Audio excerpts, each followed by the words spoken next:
Арбаңыздар агайын туугандар, сиздер менен экран аркылуу көрүшкөнүбүзгө абдан кубанычтабыз. Ар бир үйдө ынтымак, ырыс-кешик, токчулук, молчулук болсун. Биздин каналды, биздин берүүнү тандаганыңыз үчүн сизге ыраазычылык билдиребиз. Демек, ыймандуу, адептүү, маданияттуу коом курууга кандайдыр бир деңгээлде сиз салым кошуп атасыз деп биз терең ишенебиз.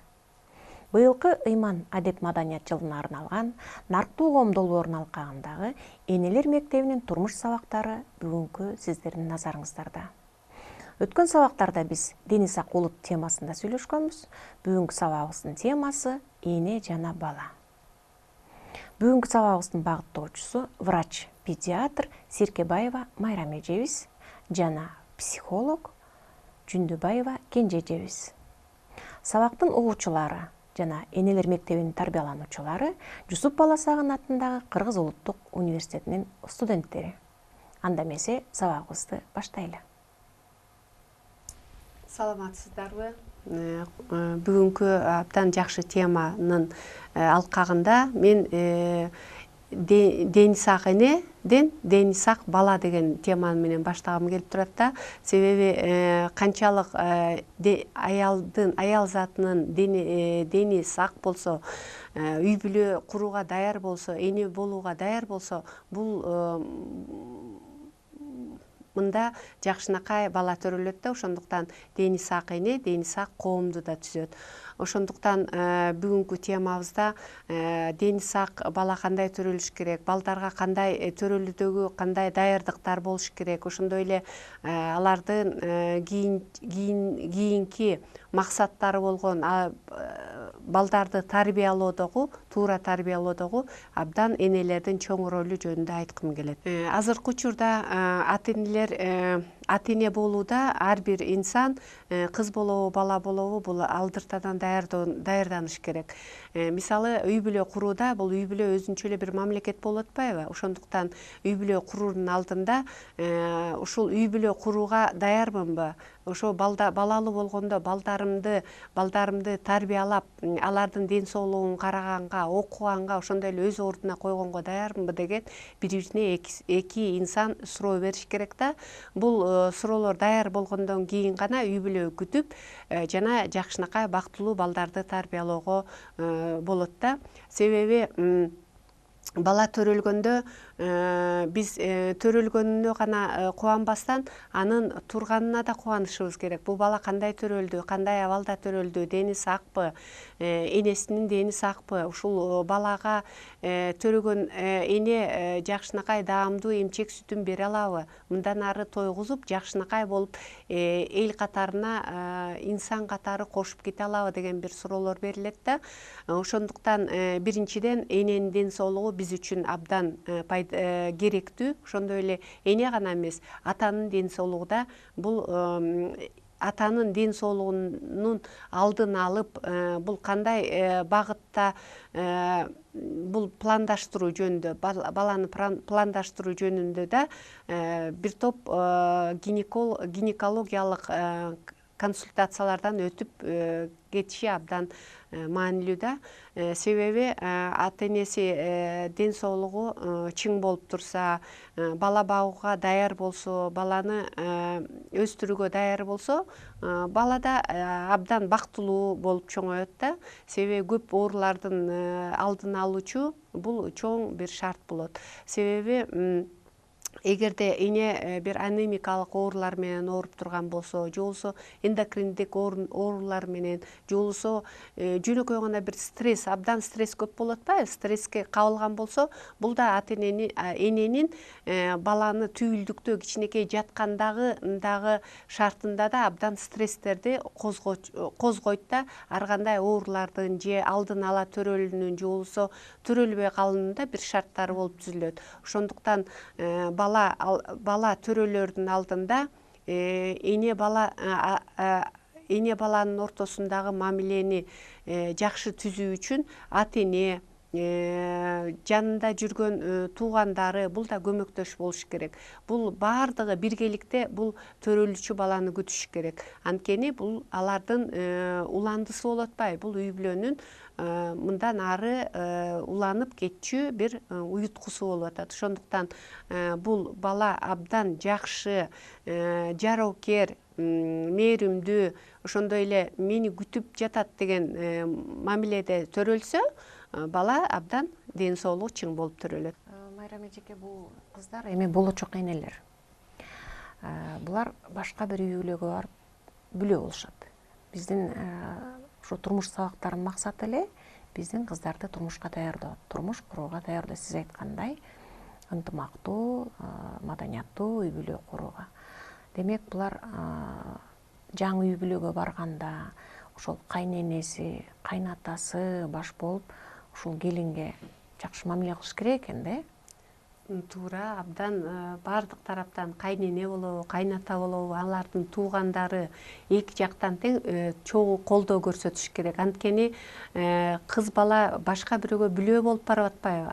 Ал үй бүлөнүн шартын билиш керек, анын салт санаасы бар дегендей. Ал жактын баарын билип, үйрөнүп, алдын ала көрүп, даярдыктарынан өтүп туруп, анан келин болуп, ал үй бүлөнүн очогун түтөтүп дегендей, андан ары улантып кетчү бул биздин жакшынакай кыздарыбыз. Ошондуктан кыздар үй бүлө курууда баардык жагынан эркектер менен баягы болочок жары менен биргеликте консультацияларга барып, психологиялык бир кеңештерди алып, педагогикалык бир кеңештерди алса да, бул үй бүлөнүн жакшынакай бекем курулушуна абдан жакшы шарттар түзөт. Себеби булар жаш болуп эле кийинкисин ойлонуш керек да. Мен үй бүлө курууга даярмынбы? Үй бүлө кургандан кийин баланы багып кете алабызбы дегендейчи. Анан мен да бир айта кетейт элем да, негизи мен баардык кыздарга айтам, кыздар билимдүү болуш керек. Себеби билимдүү эне гана билимдүү балдарды тарбиялайт да. Билимге умтулуш керек, же болбосо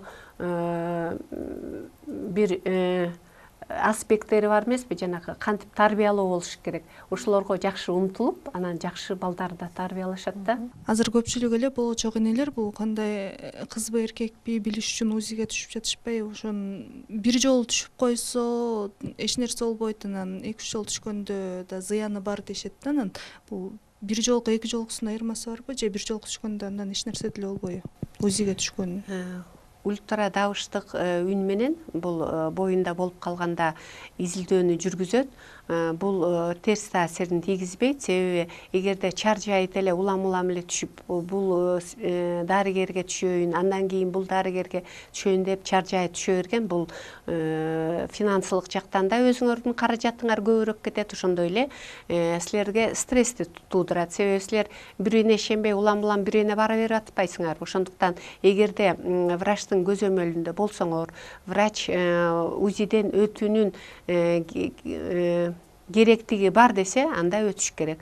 Ал эми чаржайыт өтүүнүн кереги деле жок. Азыркы күндө жанакы врачтардын көзөмөлүндө болуп, көзөмөлдөн өтүп жүрүшпөйбү? Жаш болочок энелерчи медицина тарабына канчалык деңгээлде бир жагынан караганда жашы абдан, бир жагынан карап көргөндө кээ бир угуп жүрөбүз, күбө болуп жүрөбүз да. Жана кан тапшырууда дагы мен жакында эле бир эме күбө болдум. Төрөлгөндөн баштап биринчи группада кан, анан кийин төрөбөйдө келгенде, жакында гана келгенде, бир 2 жолу барып тапшырса, 3-чү группада кан болуп чыгып калып да. Ошонун себеби төрөлгөндөгү эле кан болуш керек эле, 1-чи группа. Эмне үчүн бул медициналык жактан да бир катачылыктар эненин ден соолугуна бир көйгөйтүү жаратып келе жатышат да. Туура айтасыз. Бул кан төрөлгөндө эле бул кан группасында 4 группа бар. Ошондой эле резус фактор деген бар. Бул терс жана оң.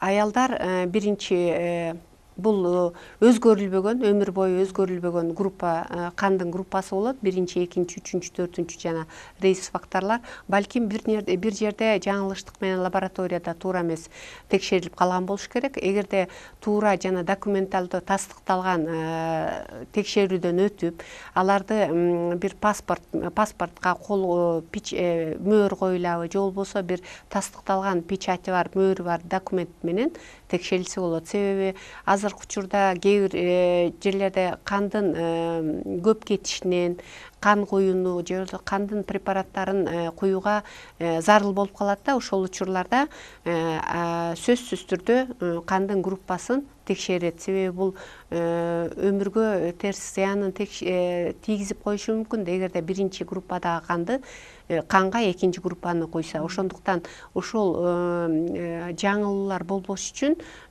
бул эми күндө эле ар бирине кое бербейт да. Ошондуктан кайрадан текшерүүгө туура келет.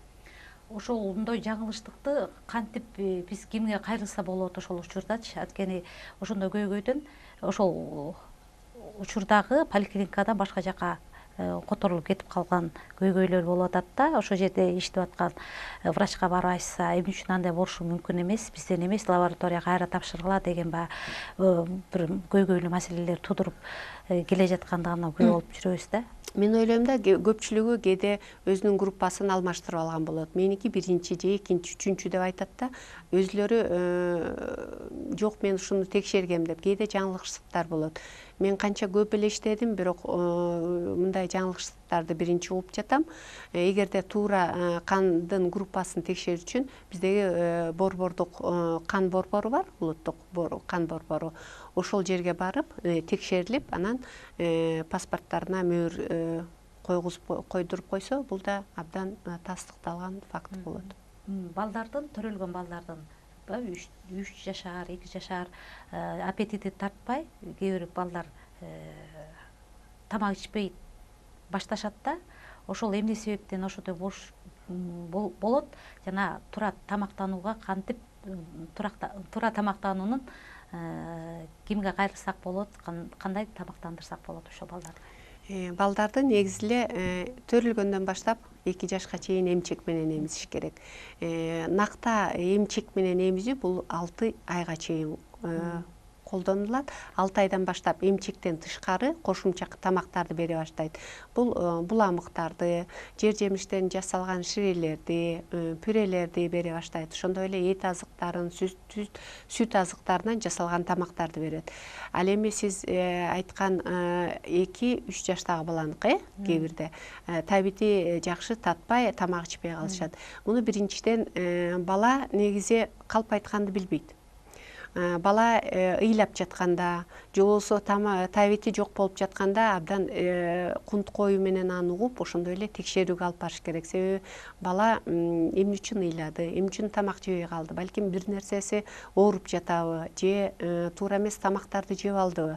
Ошондуктан медицинада көпчүлүгү аз кандуулук балдар арасында да көп кездешет. Биринчиден тамактын табитинин кетиши аз кандуулук барбы, жокпу деген мааниде бул кандын анализин гемоглобинге тапшырыш керек.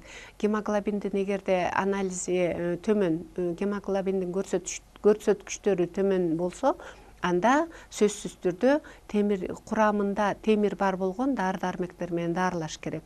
Ал эми тамак жебей табити жок болсо, ашказан оорулары болот. Бул жагынан да ультрадыбыштык үн менен боорун, өтүн текшерип көрүү керек. Же болбосо абдан эле өтүшүп кеткен формалар болсо, бул гастроскопия болот. Бул ашказандын кандай абалда турганын текшерүүдөн өтүш керек. Негизи эле балдарды туура тамактануу боюнча бул үй бүлөдө башталат. Үй бүлөдө кандай шартта үйрөнсө, балада ошол шартка туура тамактана баштайт. Өзгөчө азыркы учурларда фастфуд деп коет атпайбыз, тез тамактануучу тамактар, тез жейлүүчү, даярдалып жейлүүчү. Балдар көпчүлүк убакта үйдөн ачка келишет, көчөдөгү фастфудтарды, ошондой эле газдалган суусундуктарды көбүрөөк ичкенден бул организмде иштин ачышуусун былжыр ачышсын пайда кылат да, бул гастрит ооруна алып келет, иштин көбүшүнө алып келет, же болбосо иштин өтүп кетиши же катышына алып келет да, ар кандай ашказан, ичи карын ооруларына пайда кылат. Ошондуктан биринчиден доктордун көзөмөлдөсүнө барып, биринчи себебин табыш керек, бала эмне үчүн тамак жебей калды деп. Биз өткөн сабактарыбызда умайчылык темасын сүйлөшкөн элек да.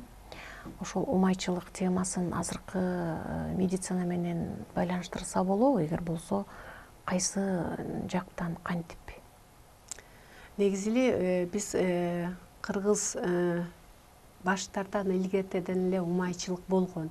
Мен муну туура кабыл алам. Себеби биз бысмылда деп баарын баштайбыз. Менин колум эмес, умай эненин колу деп. Ал эмес, балдар төрөлгөндө жамбашында бир кичинекей көгүш өңдөнгөн так болот, бул умай эненин колунун тагы деп коет, Умайчылык деген бул эмне? Мен ойлойм, педиатр болобу, гинеколог болобу, негизи умай энеде эле болуш керек. Себеби биринчи ыңалаган үндү врач, педиатр менен неонатолог, ошондой эле гинекологдор угат да, алып төрөттө кабыл алып жаткан. Ошондуктан бул биздин ар бир баланы биринчи күтүп алганда биз да алар башка адамдар сыяктуу эле ушу жалынып жалбарып, ушу инсан жакшынакай төрөп алса экен, ушу бала жарык дүйнөгө жакшынакай ден соолукта келсе экен деп тилек кылабыз да. Бул деле умайчылык деп мен ойлойм.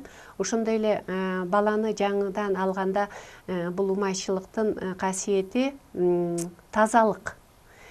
Таза шейшепкө бөлөө, энесин таза жерде кармоо, багуу, бир 40 күн багып өзүнүн калыбына келсин деп, башка жан кишилерди көпчүлүктү жолотпой, жакшынакай бир каалоо тилек менен баланы кабыл алуу, багуу да, бул да умайчылык болот да. Ошондуктан умай энечиликти мен медицинада туура эле көрөм. Балдардын коркуп бир нерседен чочуп калганда умайчылык жөндөм менен апаларыбыз апаптап, анан кандайдыр бир жүрөгүн көтөрүп эле дарылап койгонда, медицина жактан кандай дарылашат? Бул да туура. Мен туура кабыл алам. Өзгөчө мен жаш ата энелерге айтам да, балдарыңарды той-пойлорго, конокторго көп ээрчитип барбагыла деп. Себеби ар кимдин аурасы ар кандай болот. Бири жакшы көрүп карайт, бири жаман көрүп карайт дегендейчи. Бала көпчүлүктү жактыра бербейт. Мисалы, көпчүлүктү айтабызга, бул туруп эле конок келсе эле ыйлай баштайт, тентек кыла баштайт депчи. Бала өзүнө көңүл бурусун талап кылат. Себеби көпчүлүктө бала каралбай калып атпайбы? Ошондой эле баланы сырттан келгенде же көпчүлүктөн келгенде бети колун жууп койгон, бул да гигиеналык жактан жакшы жөрөлгө болот. Ошондой эле башка энергетикалык тазалоо да болот деп мен эсептейм. Балдарды тарбиялоодо эненин ролу абдан зор. Баланы кичинекей чекиттей болгон түйүлдүк кезинде эле жакшы көрүш керек. Бала баардыгын сезип турат, туят, аны менен сүйлөшү керек. Мен сени жакшы көрөм, мен сени күттүм, биз баарыбыз сени күтүп жатабыз, биз сени кааладык деген сөздөр менен башташ керек да. Себеби биз балдарды билбейт, түшүнбөйт, укпайт, билбейт деп атпайбызбы? Бала түйүлдүк кечисинде эле анын баарын угат. Эмоционалдык жактан эне кандай абалда, ыйлап жатабы, кубанып жатабы, күлүп жатабы, мунун баары түйүлдүккө оң жана терс таасирлерин тийгизет. Ошондуктан түйүлдүк болуп, бала боло баштаган күндөн баштап бала менен сүйлөшүү керек, ырдап берүү керек, көбүрөөк таза абада сейилдөө керек. Бул да баланын кан алмашуу, ошондой эле өрчүп өнүгүшүнө, кислороддун жакшынакай көп келишине шарттарды түзөт. Ошондой эле туура тамактануу керек. биздин Кыргызстанда өскөн тамактарды жеген жакшы да, себеби чет жердеги жанакы цитрустар болуп атпайбы, ананас, дабирдеме көп нерселер болуп атпайбы. Ага биздин организмибиз көнгөн эмес, себеби бизде андайлар өспөйт. Биз генетикалык жактан биз анын бир фундаментибиз жок да, андайдачы. Андай тамактар эмес, табигый бизде жакшынакай өскөн жер жемиштерди, тамактарды жеп, ошолорду да жакшынакай каалоо тилек менен жесеңер, бул да келечектеги кичинекей түйүлдүккө да бул жакшы жардам болот.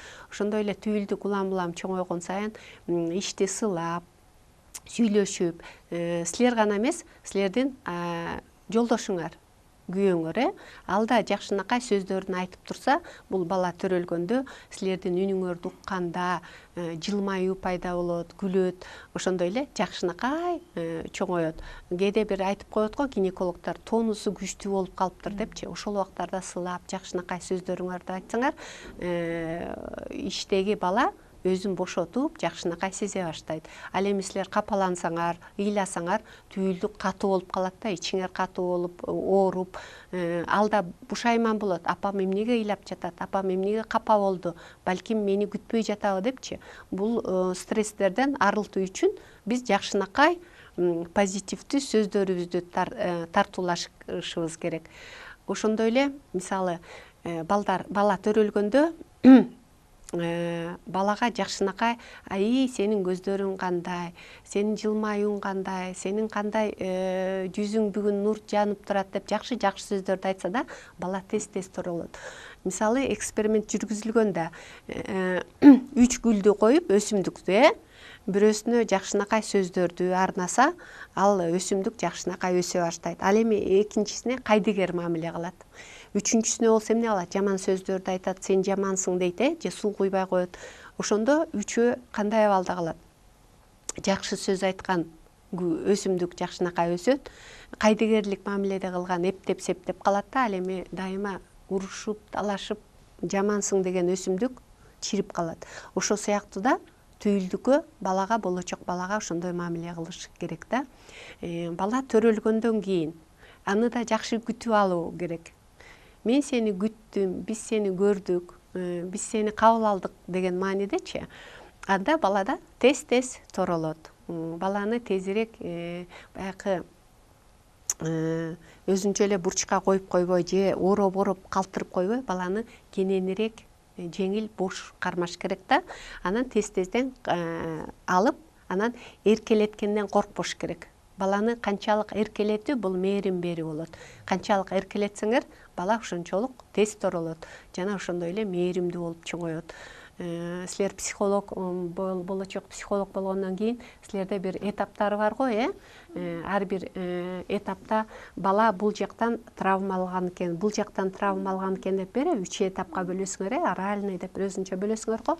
Ошол этапта биз балдарга өзүбүздү гана эгоист сыяктуу ойлобостон, балдардын келечегин фундаменти кандай курулуп атат, ушу фундамент кандай болсо экен, эгер фундаменти жакшы болсо, жакшынакай үй курулган. Үй болсо, бул биздин жакшынакай балдар болот да. Ошондуктан ал жагында карашыбыз керек. Жандан бери биз эне менен баланын ден соолугу жөнүндө сүйлөшүп да, эми бул тарбиясы жөнүндө айта кетсек, балдар 1-2 жашка чыгып буту басып калган убакта атасы же апасы чакырбайт, балдарга кошпойт. Бар го ошондой ата-энелерчи, кошпойт, алар киймигирдейт же болбосо дагы балдардан жаман сөз үйрөнөт депчи, анан аркасынан эле жүрүп алышат го, менин балам ооруп калбасын, анан жылуу кийинсин, анан бирөө жаман айтып койбосун депчи. Баланы ээн эркен кое бериш керекпи, же ошентип жакшылап караса бала ден соолугу жакшы болуп чоңоёбу, же ээн эркен кое берип өзүн балдар менен ойноп, ошо билбегенин билип, ошол жактан жакшы тарбия алып чоңоёбу? Бул жактын эки жагы бар да. Коопсуздук жана кооптуу жагы да. Коопсуздук жагы бул балдар сыртта сейрендеп жүргөндө чоң кишинин көзөмөлүндө болушу абдан зарыл. Себеби азыркы учурда бала жоголуп кетти же болбосо бул болуп кетти, урдап кетти деген нерселер көп болуп атпайбы азыркы учурда. Бул кооптуу жагы. Ал эми балдар эгерде бир бакчада балдар менен, өз балдар менен, ошо теңдүү балдар менен ойноп атса, бул баланын психологиясын, ошондой эле коллективдештирүү, коллективге көнүү боюнча абдан жакшы шарт түзөт. Себеби бала чоң кишилер сыяктуу эле биз мисалы сүйлөбөй бир күндө үйдө отурсак эмне болуп кетебиз? Бук болуп кетебиз. Бала да бук болуп кетет. Бала өнүгүш керек, сөздөрдү угуш керек көбүрөөк, айлана чөйрөгө көңүл буруш керек. Ошондой эле кыз, бала дегенде айырмалаш керек. Анан балдарда 1,5 жашында бул эмне, мен өзүм деген сыяктуу суроолор туулат да, бул эмне деп эле баарын кармап көрүш керек, булуп көрүш керек, тытып көрүш керек. Муну да балдарга бериш керек. Себеби мисалы кагаздалар мындай тытып атса, ар бир кагаз жукалыгына же калыңдыгына карага ар кандай үндөрдү билет. Мисалы бир калың картонду сүнсө ал башкача үн чыгат. Жука картонду, кээде бир газеталарды, журналдарды тытып бырыштырып коюшат. Бул да өзүнчө үндөрдү берет. Бул изденүү болот. Балдар изденүү менен чоңоюшат, изденүү менен билишет, бир нерселерди билет. Ошондуктан балдарга бул эмне дегенде туура жооп берүү керек да. Бул мисалы сага эмне кереги бар, сен чоңойгондо билесиң, бул кереги жок дебей баарын билип. Ал эми балдар аябай изилдөөчү болот эмеспи? Ар бирин кармап көрүш керек, оозуна салып көрүш керек, баарын мисалы бардыгына салып, мисалы калтырып койсок эмне болот? Ун болсо ундун баарын чачып, муну да бериш керек да. Эчтеке болбойт. А эгер сынуучу же бир коопсуздук жаратуучу нерселер болсо, аны өйдө жогору көтөрүп койсо, бала колу жетпеген. Ошондуктан балдар менен бул азыркы учурда бала бакчалардын көп аздыгынан, балдардын көптүгүнөн баягы балдар көпчүлүк учурда бала бакчага барбай жатып калышпайбы? Бала бакчага барып, балдар бири-бири менен баарлашсу, алардын интеллектуалдык жагынан, ошондой эле тарбиялык жактан да балдарга абдан жакшы таасир тийгизет да. Ошондуктан балдарды балдар менен ойноодон коркпош керек. Анан бешикке бөлүү боюнча сиздин көз карашыңыз балдарды бешикте чоңойтуу? Мурдагы замандарда, биздин Кыргызда баарыбыз эле бешикте чоңойгонбуз да. Бул бешик бул комфорттуу болуп атат. Биз көчмөн эл болгондуктан баягы сууга, ысык сууга урунуп калбасын, алды таза болсун деген ниетте гана бул бешикке бөлөп коюшчу. Себеби алар бир жерден экинчи жерге көчүш керек. Ысык суукта бала үшүп калбасын, жакшынакай жыгылып калбасын, бир комфортто турсун депчи. Азыркы учурларда биз эркин бөлөнүү деп коебуз да. Бала кыймыл аракет менен чоңоюш керек. Анан бешикке бөлгөндө эртеден кечке бешик деген бөлөйт экен. Биз ушундай жаткан экенбиз деп эртеден кечке бөлөгөн туура эмес болот. Бешикке бөлөшсүн, бирок маалы менен чечип алып, бала менен баарлашып, ага массаж жасап, кийинтип, кичине бошто кармаш керек. Бул бешик дагы кандай жагы бар? Эне абдан башка балдары менен караганга, же болбосо өзүнүн бир турмуш тиричилик жумуштары болсо, же болбосо шарты жок болсо, үшүп калбасын деп бөлөп коет. Ал эми эртеден кечке кылар иши жок болуп, анан бешикке бөлөп коюп, өзү башка иштер менен отурган, бул бала үчүн бир күнөө болот деп эсептейм. Урматтуу кыздар, силер болочок ар бир үйдүн андан аркы учугун улантып турчу кетчү болочок энесиңер, болочок жарсыңар, болочок бирөөгө эже, энесиңер. Ошондуктан силерге үй бүлөлүк, болочок үй бүлөдө куруңарда туура тандоону, туура багыт менен бирге болочок жолдошуңарды да туура тандоону, аны менен биргеликте туура үй бүлөнү пландаштыруу, балдарды пландаштыруу боюнча бир жакшынакай ийгилик каалайм. бактылуу болгула, дайыма жүзүңөрдөн бакыттын нуру жанып турсун. Эне деген улуу наамды ыйык көтөрүп, ар бириңер эне болдум деген бир жакшынакай сыймыкка ээ болушуңарды каалайм. Урматтуу көрүүчүлөр, биз бүгүн сиздер менен эне бала темасында сүйлөштүк. Сиздерди кызыктырган суроолор болсо же сунуш пикириңиздер болсо, биз менен Instagram, Одноклассник аркылуу байланышсаңыздар болот. Ар дайым эне менен баланын дени сак болсун деп бүгүнкү көрсөтүүбүздү аяктайбыз. Келеркиде кездешкенче сак саламатта болуңуздар.